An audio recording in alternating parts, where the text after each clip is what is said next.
Hello दोस्तों, स्वागत है आप सभी का आपके अपने YouTube channel Rama world point पे। ये आपका एसएससी जीडी के लिए प्रैक्टिस सेट नंबर 16 है। चूँकि ये वीडियो मैंने थोड़ी देर पहले बनाई थी, जिससे वो वीडियो डिलीट हो चुकी है, तो मुझे दोबारा बनानी पड़ रही है, जिसमें आपके कुछ क्वेश्चन सॉल्व हो चुके हैं। तो मैं आपको दोबारा बताता हूँ कि इसको सॉल्व कैसे किया है मैंने। ठीक है, 3 क्वेश्चन सॉल्व हो चुके थे, वो वीडियो गलती से डिलीट हो चुकी है, तो मैं इसको दोबारा बना रहा हूँ। देखिए, पहला क्वेश्चन है 2.7 प्लस 2.5 का स्क्वायर माइनस के 2.7 माइनस के 2.5 का स्क्वायर का मान क्या होगा। तो देखिए, इसका जो आपको मैंने बताया था कि यदि इस तरह का फॉर्मेट बना हुआ हो, क्या ए प्लस बी का होल स्क्वायर माइनस के ए माइनस बी का होल स्क्वायर, तो ये किसके बराबर होता है, ये आपका 4ab के बराबर होता है। ठीक है, सेम फॉर्मेट आपका यहाँ बना हुआ है, ए प्लस बी का स्क्वायर माइनस के ए माइनस बी का होल स्क्वायर, तो किसके बराबर हो जाएगा 4ab के बराबर, जिसमें ए क्या होगा आपका 2.7 और बी क्या होगा आपका 2.5।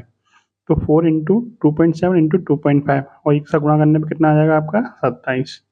ठीक है, इस तरह से आपका पहला आंसर आपका ठीक हो जाएगा। दूसरा क्वेश्चन क्या था, निम्नलिखित में से कौन सी संख्या 8 से विभाज्य है।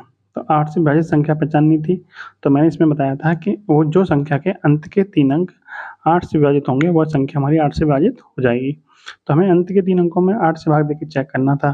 तो देखिए यहाँ कितना है 654, जब हम 654 में भाग करेंगे 8 से, तो हमारा पूरा नहीं कटेगा। जैसे ही 824 में भाग करेंगे तो हमारा पूरा कट जाएगा। 892 में करेंगे तो नहीं कटेगा, और 326 में करेंगे तो नहीं कटेगा। तो ये तरीका होता है 8 से विभाजित करने के नियम जो होता है वो यही होता है। इस तरह से हम हाथ देके चेक करेंगे तो हमारी सिर्फ एक ही संख्या ऐसी मिलेगी जो हमारी 8 से विभाजित हो जाएगी। तो इस तरह से हमारा जो आंसर बनेगा वो हमारा ऑप्शन नंबर बी बन जाएगा। तीसरा क्वेश्चन और देखिए, फिर मैं आपको बता देता हूँ। देखिए, आपसे बोला कि जो 2 कथन दिए हुए इनमें से कौन सा कथन आपका सत्य हो जाएगा। पहला कथन था कि 4/9 बड़ा है आपका 4/7 से, ये चेक करना था। और दूसरा कथन था आपका 5/7 बड़ा है 4/9 से, इसमें ये चेक करना है। तो आपको बताना है इन दोनों कथनों में कौन सा कथन सही है। तो मैंने आपको बताया था कि यदि किसी संख्या के अंश समान हो, यदि 2 भिन्नों के अंश समान हो, तो जिसका हर बड़ा होता है वो संख्या छोटी होती है, और जिसका हर छोटा होता है वो संख्या हमारी बड़ी होती है। और इसका यूनिवर्सल जो मेथड है वो क्या है, वो ये है कि आप इसका क्रॉस मल्टीप्लाई करके चेक कर लीजिए। जैसे 7 चौक 28 और 9 चौक 36, ये कितना हो जाएगा 28, ये कितना हो जाएगा 36। तो इन दोनों में बड़ा कौन है, ये बड़ा है, इसका मतलब ये संख्या हमारी बड़ी होगी। लेकिन दिया क्या है, ये वाली संख्या बड़ी है, इसका मतलब ये वाला कथन हमारा क्या हो जाएगा, गलत हो जाएगा।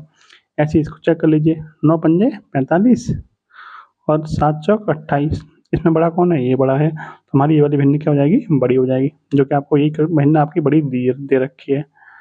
तो इस तरह से आपका दूसरा कथन क्या बन जाएगा, आपका ठीक हो जाएगा। इस तरह से इस क्वेश्चन का आंसर क्या बनेगा, ऑप्शन नंबर बी, यानी कि केवल 2। ठीक है, अब आते हैं क्वेश्चन नंबर नेक्स्ट क्वेश्चन पे, जो है आपका यहाँ तक जो वीडियो थी वो डिलीट हो गई थी। अब क्वेश्चन देखिए आगे से। ठीक है, एक व्यापारी अंकित मूल्य पर 12% की छूट देता है और 32% का लाभ प्राप्त करने के लिए उसे अपनी वस्तुओं का मूल्य क्रय मूल्य से कितना % अधिक अंकित करना चाहिए, जिससे कि उसे 32% का लाभ हो जाए। तो मैंने आपको हर वीडियो में लगभग बताया है कि एक फॉर्मूला आप नोट कर लीजिए, बड़े काम का फॉर्मूला है, कि इससे आप सीपी और एमपी यानी कि क्रय मूल्य और अंकित मूल्य का आप अनुपात निकाल सकते हैं। क्या फॉर्मूला है, सीपी अपॉन में एमपी बराबर होता है 100 माइनस के डी परसेंटेज बटे में 100 प्लस के प्रॉफिट परसेंटेज। डी क्या है आपका, डिस्काउंट यानी छूट, पी क्या है, प्रॉफिट यानी कि लाभ। तो देखिए 100, छूट कितने परसेंट की दे रहा है, तो 12% की, लाभ कितना कमाना चाह रहा है, तो 32%। दोनों को आगे सॉल्व करिए, तो ये हो जाएगा आपका 88 बटे में 132। आपको पता है कि 44 दूनी कितने होते हैं 88, और 44 कितने होते हैं 132। तो यहाँ से आपको सीपी और एमपी का रेशियो कितना मिल गया, 2/3, यानी 2 की चीज़ का क्रय मूल्य कितना है, तो 2 है, तो अंकित मूल्य कितना है 3। आपसे पूछा है कि कितना अंकित मूल्य से डिसाइड करना चाहिए, तो कितना अंकित डिसाइड किया है, 3 अंकित डिसाइड किया है। अंकित मूल्य को कितने बढ़ा के डिसाइड किया है, तो 1 बढ़ा के डिसाइड किया है। कितने पे, तो क्रय मूल्य कितना है 2 पे। कितने % हो जाएगा, 100 से गुणा कर देंगे, कितना जाएगा 50%। इस क्वेश्चन का आंसर कितना आएगा 50%। नेक्स्ट क्वेश्चन देखिए, एक आयत की लंबाई और चौड़ाई का जो अनुपात है वो 11:3 है। यदि आयत का परिमाप 420 सेंटीमीटर हो तो आयत की चौड़ाई ज्ञात कीजिए। देखिए, आपको पता है कि आयत की चौड़ाई क्या होती है, लंबाई प्लस चौड़ाई इंटू 2, यानी कि 2 गुणा लंबाई प्लस चौड़ाई। तो 2 गुणा लंबाई कितनी है 11x मान लेते हैं, इसको 3x मान लेते हैं। 2 गुणा लंबाई प्लस चौड़ाई बराबर कितना है 420। तो ये हो जाएगा आपका 2 गुणा 11 3 14x 420 और 14 3 कितने होते हैं 42, यानी कि 30 बार कटेगा और 2 से कितने बार कटेगा आपका 15 बार कटेगा, यानी हमें x बराबर कितना मिल गया 15। पूछा क्या हमसे चौड़ाई हमारी कितनी थी, तो 3x थी हमारी चौड़ाई। तो 3x की वैल्यू कितनी जाएगी 3 गुणा 15 यानी कि 45।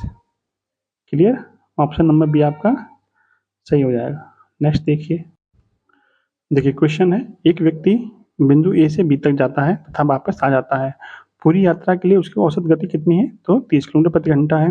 जबकि ए से बी तक जाने में उसकी 24 किलोमीटर प्रति घंटा गति है, तो बी से ए तक आने में उसकी गति क्या होगी। तो आपको मैंने बताया है कि जो फॉर्मूला होता है औसत गति का, जब आने और जाने का दे रखी हो तो किस तरह से निकालते हैं, तो औसत गति बराबर होता है 2x बाई अब 1 में x प्लस बाई। ठीक है, अब चूंकि यहाँ पे क्या है एक वैल्यू आपको दे रखी है और औसत गति दे रखी है, दूसरी हमें निकालनी है। तो देखिए कैसे निकालते हैं।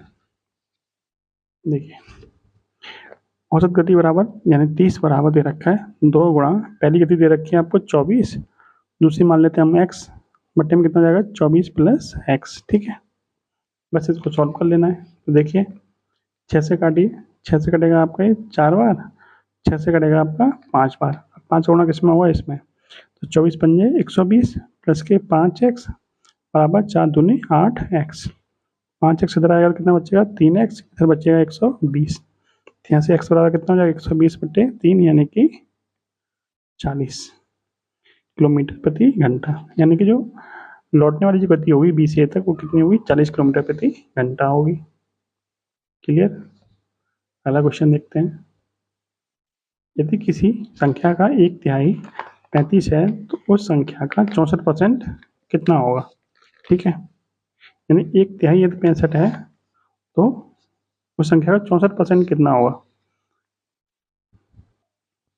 देखिए यदि आपको पता है कि 1/3 का मतलब कितना होता है 33.33% होता है, तो 33.33% की वैल्यू रखी है 35, तो 64% यानी कि इसके डबल से थोड़ा कम, यदि 33 दूनी 66 होता है, 66% से थोड़ा कम, तो इसका डबल कितना है 35 दूनी 70, 70 से थोड़ा कम। आप आंसर चेक कर लीजिए, एक ऑप्शन है बल्कि ये 70 से ज़्यादा है, ये भी 70 से ज़्यादा है, ये नहीं हो सकता, ये भी नहीं हो सकता, ये बहुत ही कम है 70 से, तो ये भी नहीं होगा, ये आपका आंसर बन जाएगा। ठीक है, ये तो हो गया आपका थॉट प्रोसेस। इसको करते कैसे हैं वो भी देखिए। जैसे आपको दे रखा है कि 1/3 की वैल्यू दे रखी है 35, तो पूरी वैल्यू कितनी हो जाएगी, यानी 1 की वैल्यू कितनी हो जाएगी 35 थी 105, हमें संख्या मिल गई 105। अब आपसे पूछा कि 105 का कितना परसेंट, तो 64% कितना होगा। बस इसको सॉल्व कर लेते हैं। तो 105 का 64% का मतलब 64/100।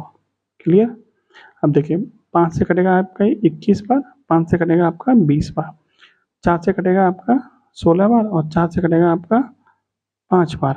ठीक है, यहाँ पे आप इसको ठीक है कोई दिक्कत नहीं। अब ऊपर कितना बचेगा 21 गुणा 16 बटे में 5, 16 एकम 16 और 16 पंजे 80, सॉरी 16 एकम 16 हासिल का 1 और 16 दूनी 32 और 1 33 बटे में 5। 5 का भाग देने का मतलब होता है कि ऊपर वाली संख्या को डबल करके दाहिनी तरफ से 1 पॉइंट लगा दीजिए, कितना हो जाएगा ये 67.2। ठीक है, यानी कि ऑप्शन नंबर ए। इस तरह से आपका ये नहीं ऐसे भी निकाल सकते हो आप इसको, और आप इसको थॉट प्रोसेस से भी निकाल सकते हो, क्योंकि आपको पता है कि 1/3 का मतलब कितना होता है 33%, तो 33% की वैल्यू 35 है, तो 66% सॉरी 64% की जो वैल्यू होगी वो इसके डबल से थोड़ा कम होगी। 35 दूनी 70 से थोड़ा कम, यानी कि ये ऑप्शन है, ये ज़्यादा है 70 से, ये भी ज़्यादा है, ये बहुत ही कम है, तो ये नहीं होगा। नेक्स्ट देखिए, दो संख्या एक तीसरी संख्या से क्रमशः 30% और 40% कम है, तो पहली संख्या दूसरी संख्या का कितने परसेंट होगी। ठीक है, मान लीजिए कि आपकी जो 3 संख्या दे रखी है, ठीक है, तुलना किससे कर रहे हैं तीसरी संख्या से कर रहे हैं।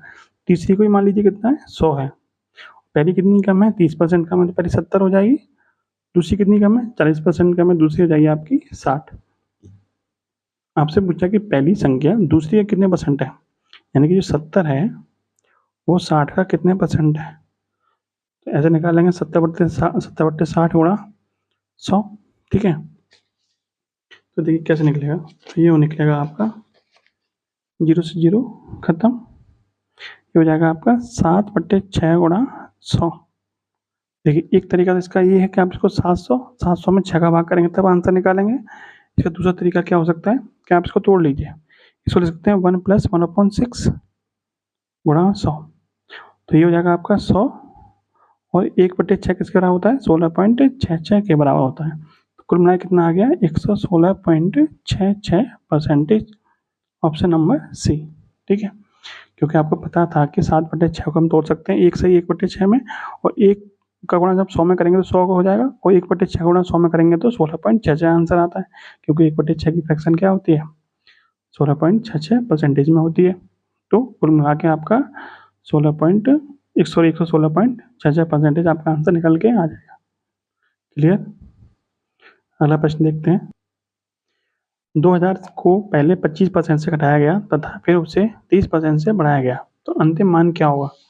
देखिए 2000 रुपये थे पहले, मान लीजिए 2000 था, उसका क्या है 25% से घटाया गया, यानी इसका 75% बचा होगा। जब फिर उसे 30% से बढ़ाया गया, इसका मतलब 130% इसका वैल्यू हो गई होगी। इसको सॉल्व कर लेते हैं। तो देखिए 25 दिया 75, 25 चौका 100, और देखिए 2 जीरो से आपके 2 जीरो खत्म हो जाएंगे, और 4 से कटेगा आपका ये 50 बार। 50 दिया, सॉरी 13 पंजे 65, 65 दिया कितने होते हैं? 195, यानी 195 पे 1 जीरो आपका आंसर बन जाएगा। ठीक है, ऑप्शन नंबर ए। एक वस्तु को 60% के लाभ पर बेचा जाता है, यदि विक्रय मूल्य तिगुना कर दिया जाए तो लाभ का परसेंटेज कितना हो जाएगा? मान लेते हैं कि जो पहले वस्तु का क्रय मूल्य था वो 100 था, चूंकि 60% के लाभ पे बेची जा रही है, तो इसका मतलब विक्रय मूल्य कितना हो जाएगा? तो 160 हो जाएगा, यानी सीपी यदि उसका 100 था तो 60% के लाभ पे 160 में बेची जा रही होगी। अब वो कह रहा है विक्रय मूल्य को तिगुना कर दिया है, तो विक्रय मूल्य को तिगुना कर देंगे तो कितना हो जाएगा? 16×3 = 48, यानी कि 480 हो जाएगा।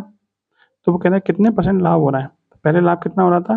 पहले 160 में बेची जा रही थी, अब 480 में बेची जा रही है। कितने की वृद्धि हो गई? तो 480 में से 160 घटा देंगे तो बचेगा आपका 320, यानी 320 का लाभ हो रहा है। तो 100 पे 320 का लाभ हो रहा है, क्योंकि 100 हमारा क्रय मूल्य माना था हमने, तो 100 की वस्तु पे 320 का लाभ हो रहा है, तो कितने परसेंट का लाभ हो जाएगा? 320 बट्टे में 100 गुणा 100, कितना आ जाएगा? 320%। ठीक है, ऑप्शन नंबर ए। नेक्स्ट है, 4 क्रमागत संख्याओं का जो औसत होता है वो दे रखा है 15.5। यदि पिछली 3 संख्याओं को शामिल किया जाए तो नया औसत क्या होगा? देखिए यहाँ पे चीज सीखने वाली है, वो क्या?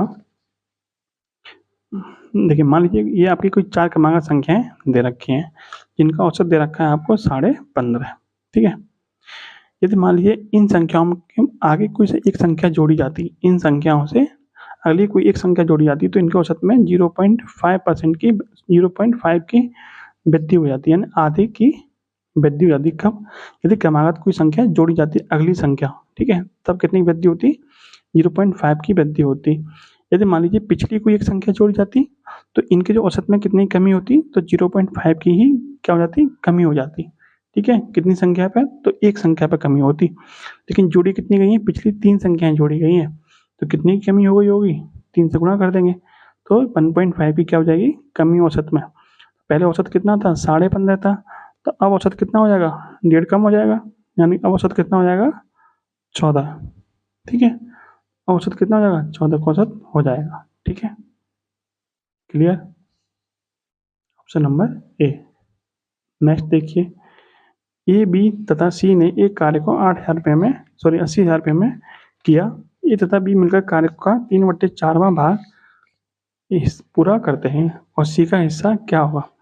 तो देखिए जो हिस्सा मिलता है, यानी जो पैसे मिलते हैं काम करने के बाद, वो उनके किए गए काम के रूप में मिलते हैं, यानी कितना काम किया उस हिसाब से उनको पैसे मिलते हैं।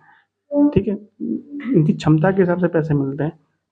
तो इन्होंने कितना काम किया ए और बी ने? तो ए और बी ने 3/4 भाग किया, इसका मतलब 1/4, यानी कि शेष भाग कितना बचा? 1/4 बचा। वो किसने किया होगा? तो वो सी ने किया होगा। और ए प्लस बी ने कितना किया था? 3/4, सी ने किया है 1/4।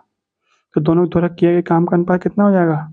अनुपात हो जाएगा आपका 3:4, सॉरी 3:1।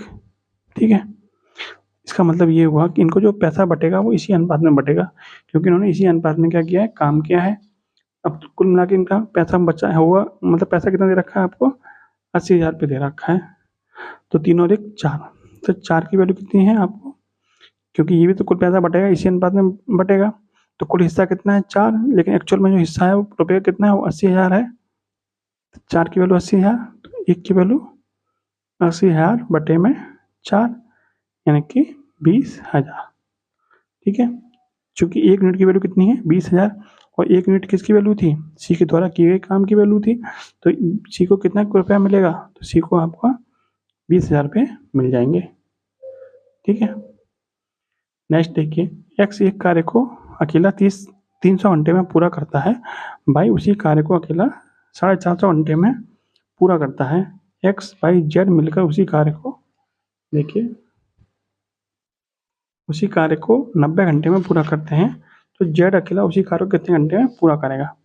क्योंकि आपको क्वेश्चन में दिया है कि जो एक्स है वो आपका 300 घंटे में कर रहा है, जो बाई है वो आपका 450 घंटे में कर रहा है, और x plus by plus Z कितने घंटे में कर रहे हैं, तो ये कर रहे हैं आपके 90 घंटे में।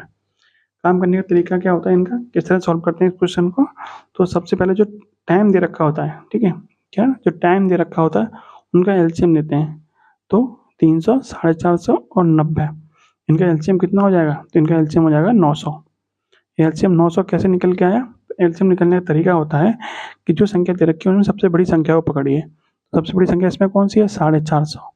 तो 450 में बाकी संख्या से भाग करिए तो 90 से तो ये कट जाएगी, तो आपको 90 को यहीं छोड़ दीजिए। ठीक है, अब 350 और 450 को, सॉरी 300 और 450 को लेकर चलिए।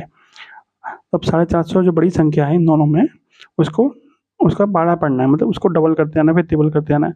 तो जब हम इसको डबल करेंगे कितना आएगा 900, फिर जब डबल करने पर जो वैल्यू बची, मतलब जो वैल्यू निकल के आएगी उसमें हम इन 300 से भाग करेंगे। तो यदि डबल करने पर एक संख्या कट जाती है तो जहाँ पे कटे वही आपका क्या बनेगा, एलसीएम।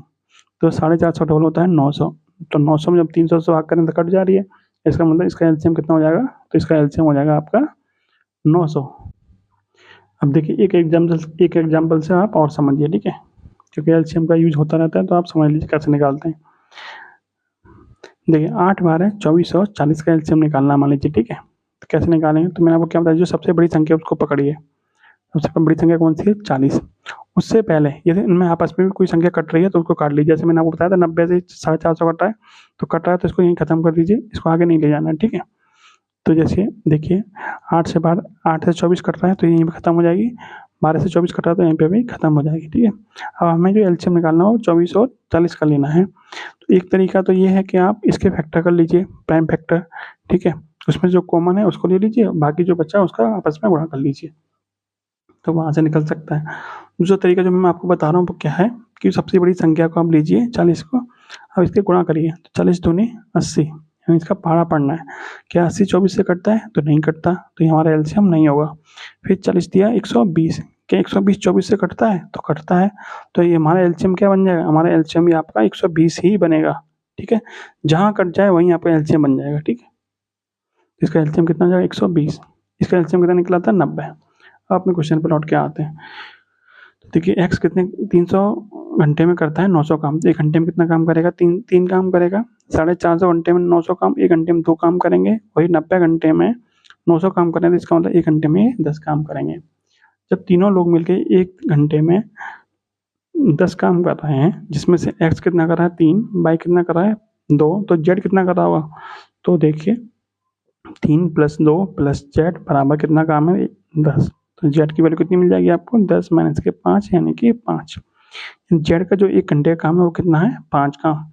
तो आपसे पूछा कि जेड पूरा काम कितने घंटे में कर देगा, पूरा काम कितना है 900, 1 घंटे में 5 काम करता है, तो काट पीट कर लीजिए, 5 से कटेगा आपका 180 बार, यानी कि 180 घंटे में आपका ये पूरा काम कर देगा। कौन, जेड, ऑप्शन नंबर बी। तो मैं इस सवाल में आपको एलसीएम निकालना भी सिखा दिया और क्वेश्चन को कैसे करते हैं वो भी आपको बता दिया। ठीक है, नेक्स्ट देखिए, किसी त्रिभुज के तीनों कोणों का जो अनुपात है वो 1:2:3 है। सबसे छोटे कोण का मान बताइए डिग्री में। तो आपको पता है कि किसी भी त्रिभुज के तीनों कोणों का जो योग होता है वो हमेशा 180 अंश होता है।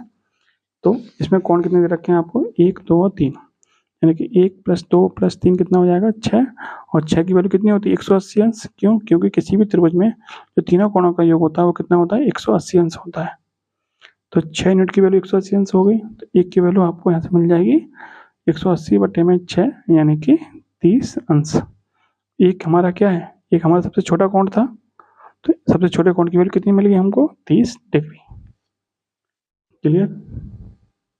अगला प्रश्न देखिए क्वेश्चन है कितने समय में 18,000 रुपये की राशि 5% वार्षिक दर से साधारण ब्याज पर 22,500 रुपये हो जाएगी।